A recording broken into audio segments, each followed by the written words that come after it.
મહિલા વિકાસ સંગઠન દ્વારા કચ્છની મહિલાઓ પર થતા અત્યાચાર હવે સહી નહીં શકાય તે બાબતે અપાયું આવેદનપત્ર। કચ્છ મહિલા વિકાસ સંગઠનના નેજા તળે હવે તો હદ થઈ ગઈ। બેનર હેઠળ પશ્ચિમ કચ્છના તમામ તાલુકાની મહિલાઓએ હમીસર પાસે સભા બાદ રેલી સ્વરૂપે જઈ અને કલેક્ટરને સ્ત્રી સુરક્ષા બાબતે તંત્ર દ્વારા યોગ્ય અને તટસ્થ તપાસ થાય તે બાબતે ઉગ્ર રજૂઆતો કરી હતી। મહિલાઓએ રજૂઆત કરતા જણાવ્યું હતું કે છેલ્લા 6 માસમાં પશ્ચિમ કચ્છના 6 તાલુકામાં મહિલા જાતીય હિંસાના પોલીસ ચોપડે નોંધાયેલા કેસ પૈકી દુષ્કર્મના 13 કેસ, છેડતીના 6 કેસ, અપહરણના 3 કેસ તથા શારીરિક માનસિક હિંસાના 52 જેટલા કેસ નોંધાયેલા છે। બાળકોના પોક્સો હેઠળ 11 જેટલા કેસ નોંધાયેલા છે। આ તો સરકારના ચોપડે નોંધાયેલા આંકડા છે।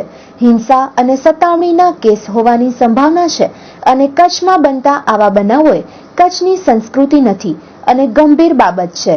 ત્યારે સ્ત્રી સંગઠનો તથા સ્ત્રીઓના મુદ્દાને લઈ અને કામ કરતી સંસ્થાઓ આવી ઘટનાઓને સખ્ત શબ્દોમાં વખોડે છે અને સરકાર પાસે આ ઘટનાઓની યોગ્ય અને તટસ્થ તપાસ થાય તેવી માંગ કરે છે। કચ્છ મહિલા વિકાસ સંગઠનના તૃપ્તિબેન અને લતાબેન સચદેએ વધુમાં જણાવ્યું હતું કે મહિલા સંગઠન માત્ર રજૂઆત કરી અને બેસી નહીં રહે। 15 થી 20 દિવસમાં જે ઘટનાઓ બની છે તેમાં ભોગ બનનારાને કાયદાકીય સપોર્ટ પૂરો પાડશે અને તેના પરિવારનું પુનઃવસન થાય તે માટે પ્રયત્ન પણ કરશે। રેલી સ્વરૂપે કલેક્ટરને આવેદનપત્ર પાઠવી અને રજૂઆતો કરવામાં આવી હતી અને આગામી દિવસોમાં આવા બનાવો ન બને તે માટેના તમામ કાર્યો મહિલા સંગઠન દ્વારા કરવામાં આવશે।